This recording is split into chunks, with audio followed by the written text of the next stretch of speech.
আচ্ছা মা, তুমি এই বাড়িতে আর ফিরবে না?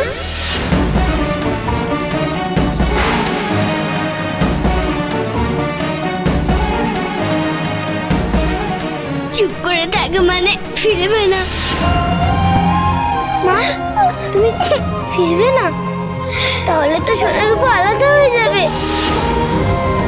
আমরা দুই বোন যতই দুজনকে ভালোবাসি তাও একসাথে থাকতে পারবো না মা।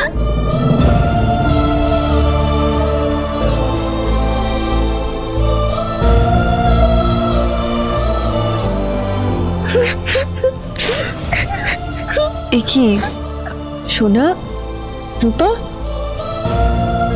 মা তো এখন ভালো আছে, তাহলে তোমাদের চোখে জল কেন? কেন তুমি জানো না? তুমি জানো তো আমার আর কোনোদিনও দেখা হবে না। কেন মা, কেন দেখা হবে না? এইভাবে কেন বলছো? এই তো প্রথমে আবার তোমার সাথে থাকবে আর আমি বাবার সাথে। তোমরা দুজন একসাথে না থাকলে আমরা একসাথে থাকবো কি করে?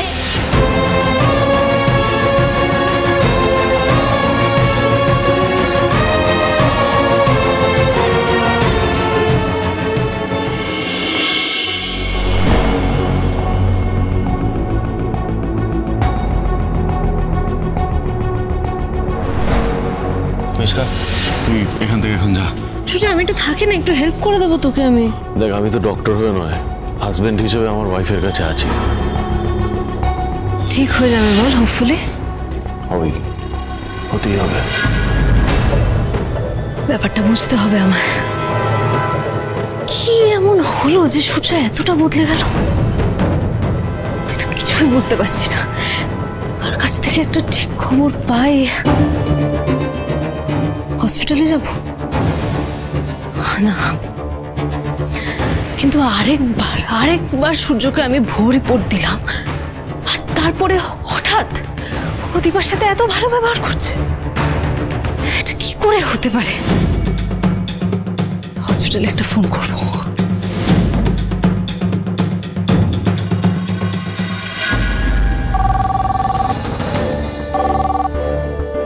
হ্যালো হ্যালো, আমি দীপা সেনগুপ্তর ব্যাপারে একটা ইনফরমেশন জানার জন্য ফোন করেছি। কাইন্ডলি একটু বলবেন কে বলছেন আপনি? আমি ওর কাজিন। ওর খোঁজ নেওয়ার জন্য ফোন করেছি। এখন কেমন আছে? আগে থেকে অনেক বেটার, স্টেবল আছেন। আজ তো ওনাকে ডিসচার্জ করে দেওয়া হবে। গ্রেট। যার ডেড বডি বেরোনোর কথা, সে ডিসচার্জ হয়ে বাড়ি ফিরবে। কি বলছেন ম্যাম? না কিছু না। হ্যালো হ্যালো,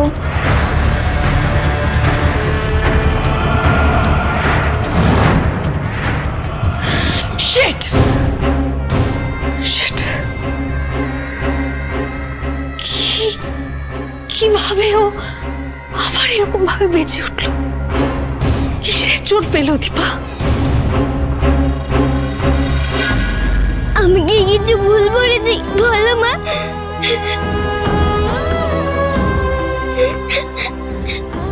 দীপা, এতক্ষণ আসতে ইচ্ছে করছিল না।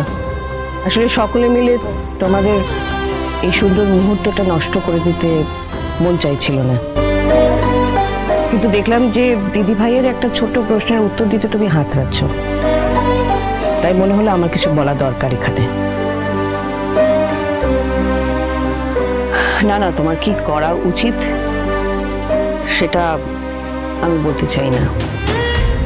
আমি শুধু তোমাকে এইটুকুই বলতে চাই যে তোমার এতদিনের লড়াই আজকের এই দিনটা দেখার জন্য।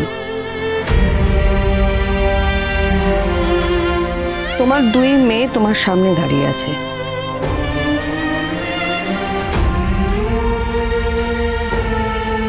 তারা তোমার কাছ থেকে জানতে চাইছে যে বাবা মার সাথে তারা থাকবে কিনা একসাথে, আর তুমি কিছু বলছো না।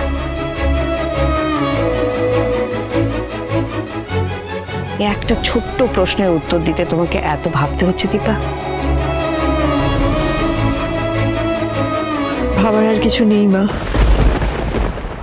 তুমি কি পিছিয়ে যাচ্ছ?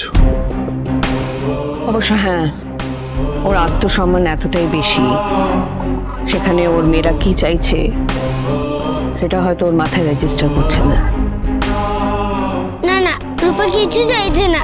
মা খুশি থাকলেই রূপা খুশি। তুমি কষ্ট পেও না মা। তুমি যেটা বলবে রূপা সেটাই শুনবে। আমিও। এটাই কি সব থেকে ভালো সমাধান হলো বৌদিদি? না বৌদিদি, আমি না বুঝতে পারছি না এগুলো কি হচ্ছে বলো তো, কেন হচ্ছে? এতটা তো খারাপ সময় কাটিয়ে গেলাম আমরা কি একটা ভালো সময় আশা করতে পারি না? ভাই আমার খুব খারাপ লাগছে, আমি বুঝতে পারছি, কিন্তু তুমি কিছু বুঝতে পারছো না। আর তুমি বুঝতে পারছো না বলে এগুলো হচ্ছে। আচ্ছা আমাদের দোষটা কোথায় বলো তো? সোনা রূপাকে কেন আমরা একসাথে পাবো না? বলো কি হলো বলো। আচ্ছা দীপ কেন আমরা আর কতদিন, মাঝখানে এতগুলো বছর শুধু তোমাদের ভুল বোঝাবুঝি দেখেই কেটে গেল।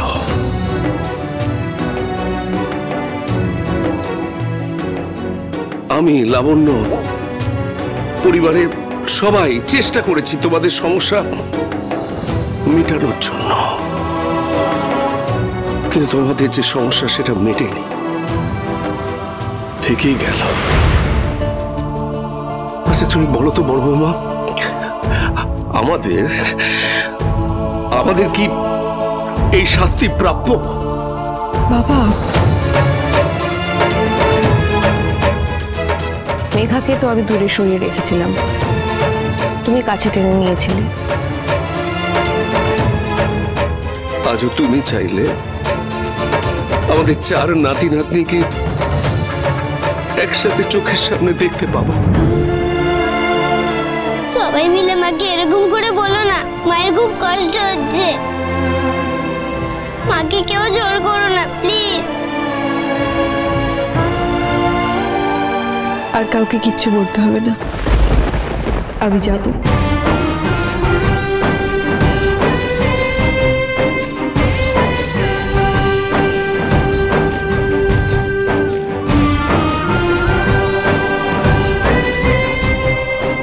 কি বলে তুমি? তুমি যাবে? মা তুমি সত্যি যাবে? হ্যাঁ যাব, কারণ আমি তোদের থেকে দীপকে আলাদা করতে চাই না।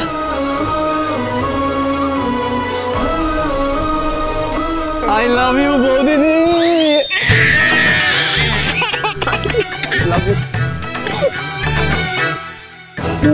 লাবণ্য, আমি তো ভাবতে পারছি না, এটা একেবারে অসাধ্য সাধন।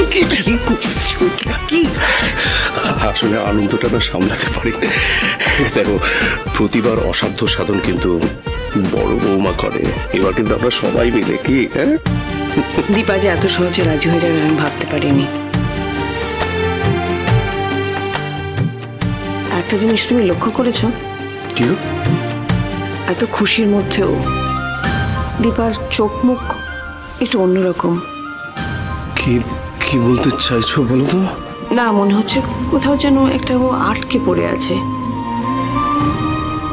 আর মনে হচ্ছে না প্রবি এত সহজে মিটবে।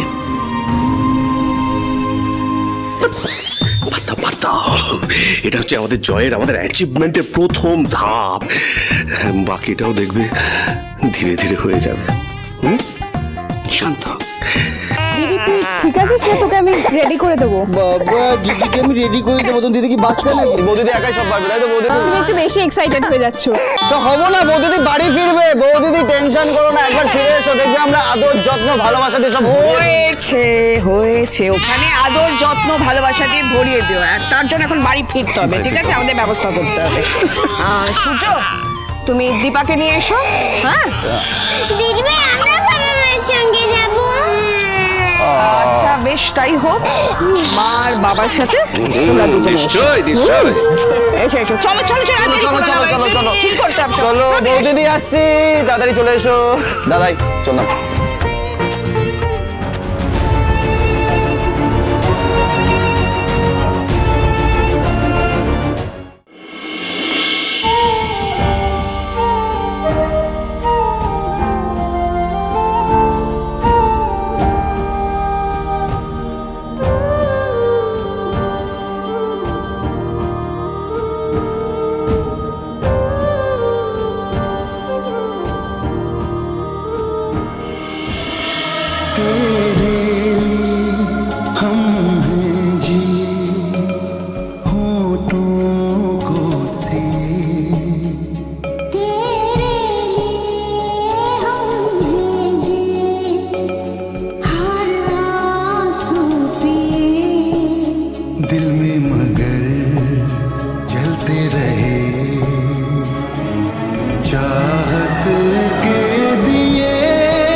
ম্যাডাম, আপনার ডিসচার্জ হয়ে গেছে।